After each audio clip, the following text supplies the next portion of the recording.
बिस्मिल्लाहिर्रहमानिर्रहीम। अस्सलाम वालेकुम वरहमतुल्लाहि वबरकातुहू।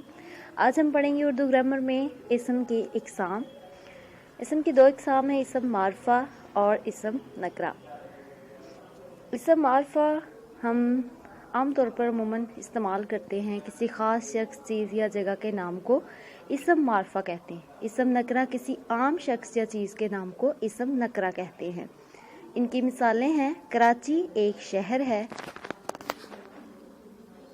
ये इसम मारफा है। इसी तरह ये एक शहर है, ये इसम नकरा है। किसी आम चीज़ को ज़ाहिर कर रहा है, इसलिए ये एक मस्जिद है, ये बादशाही मस्जिद है, ये एक आदमी है। इसी तरह ये कायद आज़म मोहम्मद अली जिन्ना है, ये इसम मारफा कहलाएगा। इसी तरह ये एक दरख्त है, दरख्त आम चीज़ है, इसलिए नकरा कहलाएगा। अगर हम कहें कि ये आम का दरख्त है तो ये इसम मारफा कहलाएगा। इस तरह इसकी एक और एग्जांपल है, ये एक किताब है, इसम नकरा कहलाएगा ये। और इसी तरह अगर हम कहें कि किताब का नाम क्या है, हम किसी ख़ास किताब का नाम लें, ये कुरान पाक है, तो ये इसम मारफा कहलाएगी। आज की इस वीडियो में हमने पढ़ा इसम नकरा।